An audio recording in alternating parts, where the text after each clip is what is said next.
Peace, peace. Hey, y'all, hey. Maya Kiana here. This is the first episode of Philly Unsung with none other than my dad, Pop.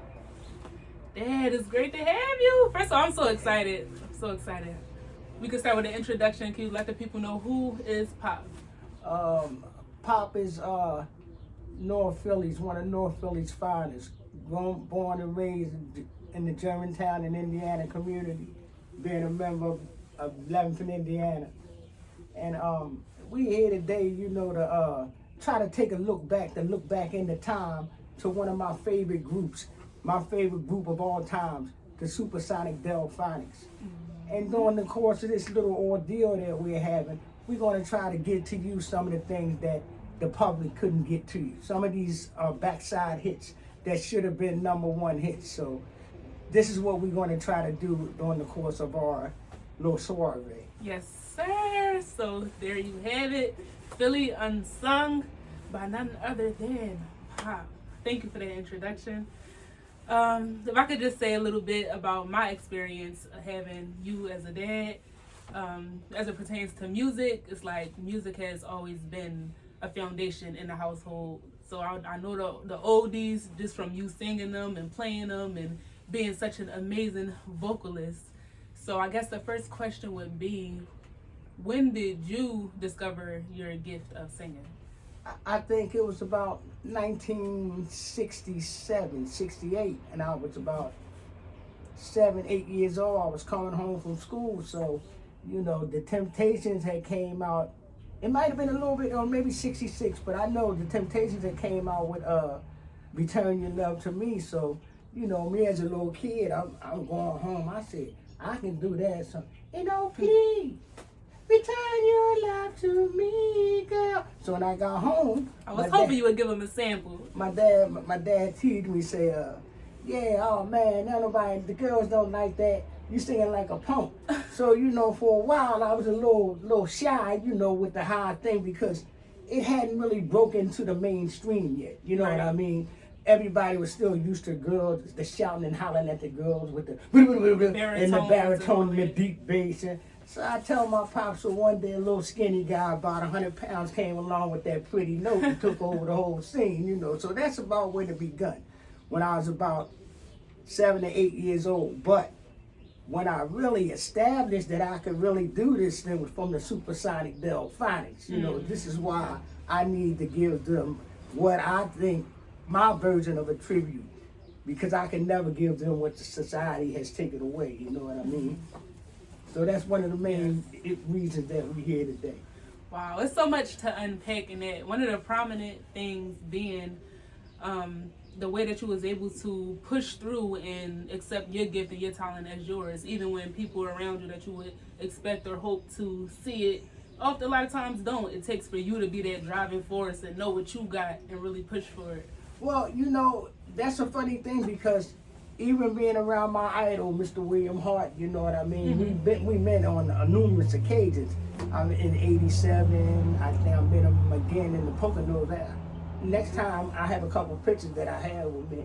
So even at being that, I guess I got the best that I could get out of that, because having my idol tell me how good I was, even though I never got a chance to be on the mainstream, meant probably just as much. You know what I mean? This personal recognition. Right, exactly, from your idol, the person that, like Muhammad Ali telling you you're a great fighter. You know what I mean? One of the greatest.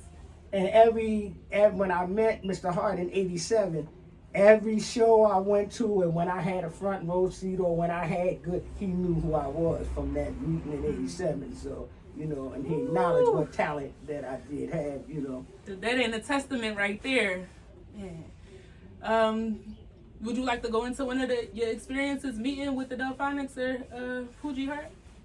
Yeah, one of my experiences, the first time I met Mr. Hart was in 1987 through a homie of mine.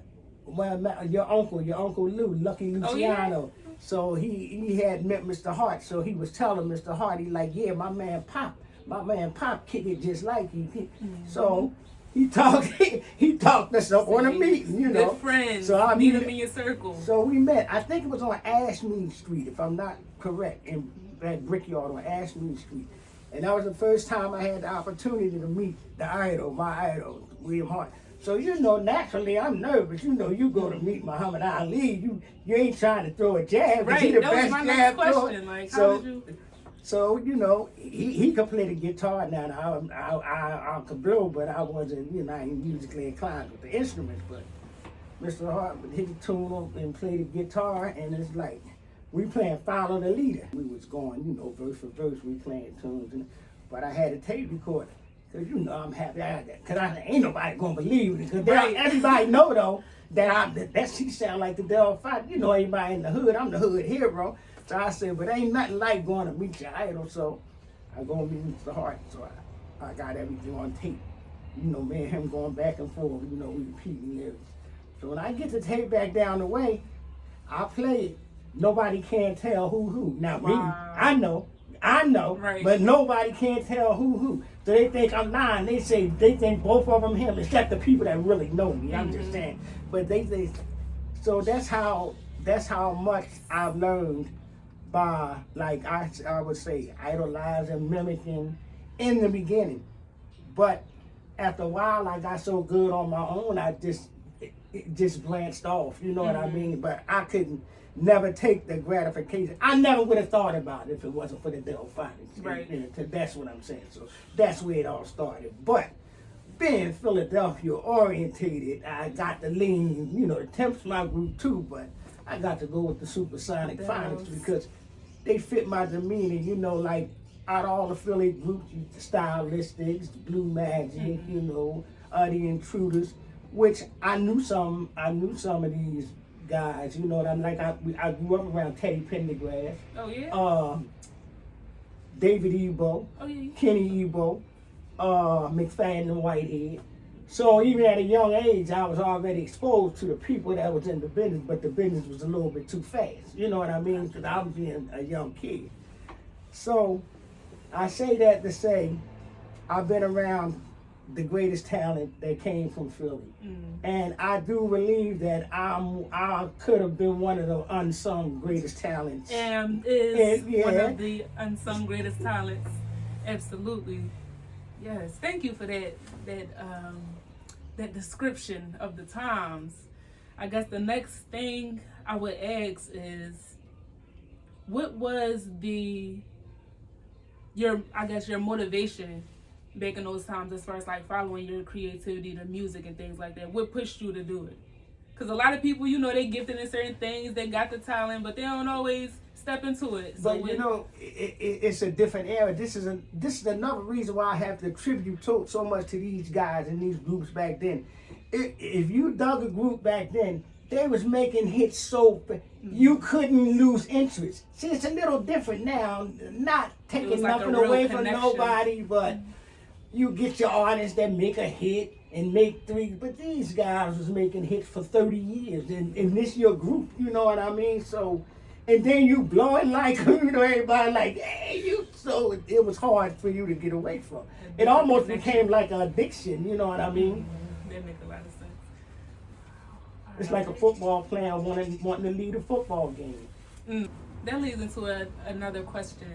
What do you love about the oldies, and what do you feel is unique that today's sounds might be missing? Well, because I think back in my time, they always tease us and say, but I think it's a true thing, babies was made on the oldies. Now, a lot of times on records now, fights made, or, you know, not this. It was a different era, and, you know, like my pop make a joke, my pop said, man, you know, back then, when we was coming up, the music was so good, the ugly guys even get a slow dance. So, you know, that much music must be really good. Love, yeah. But you know, it had a lot of sentiment to it, because I guess a lot of them people were singing like now how a rapper would rap about his life and his, so back then rap wasn't out, so the way that they expressed it was singing it, you know what I mean? Right. So most of the time you could tell your singers that probably got hurt the most, because they usually was the best singers, you know what I mean?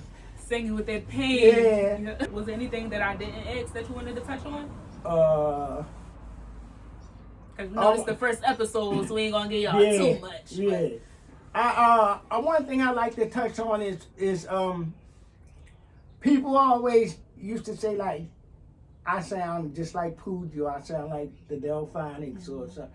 But you know, when I was coming up, I would emulate all the records. So what I'm saying is they all had different styles. So if I'm doing a stylistic joint, I like to Sunday be the owner of. They don't sound like the Delfonics. That sound like that song. Mm-hmm. So that's what gave me a kind of edge, because each group had their style, but the Delfonics was my best group. Mm-hmm. So I emulated their style most, but I could sing everybody's song. So it's like if I'm singing the stylistics, I'm gonna try to make it sound like a stylistic song. Mm-hmm. If I'm singing the Delfonics song, it's gonna try to sound like a Delfonics song. Like a drawer full of all the utensils. Got the right, nice like if Blue Magic, he'll be going round and round and round and round and round. They don't sound like Poogie at all. Ain't that's too? Mm-hmm. One more time. The difference in technique, but that's why I said this was my favorite group. It wouldn't have mattered whoever I would have picked, and they would have had the pleasure that I would have been able to emulate and duplicate. Mm-hmm. It wouldn't have mattered, but Philly's own homegrown, the supersonic phonics, got to give it up. Got to give it up, and we will be trying to go through, like I said, some of them, what society considered B-level records. Mm-hmm. But if they was ever put out onto the forefront, that's why I believe that group got robbed out of so much, because for every great Delfonic, I say the ones that hit the mainstream, For the Love I Give to You, La La Means I Love You, Are You Gonna Break Your Promise, Walk Right Up to the Sun. But those was the most mainstream ones when you get right down to it, Trying to Make a Fool of Me. But it's about 30 other songs that Y'all heard that, at least 30 songs by just the Delfonics that have been unheard. And we're going to be diving into that on this channel. So y'all got a lot to be excited for. And guess what? We got something for y'all right now. Dad, you want to share your piece? Yeah, I'm going to give y'all a little youngin' something to think about, man. It ain't as bad as it seems, as the world may seem right now, but you just got to keep this in mind. And it goes a little like this, like Mr. Hart would have told me. Somewhere there's heaven, somewhere there's love. Well, is it on a city street, or is it in the clouds above? No one to tell you which way to go. You'll never find an easy road, searching for a pot of gold. When your luck is down and no one cares, just believe in you and you're halfway there. Oh, listen to your heart and never fear, and follow every dream when clouds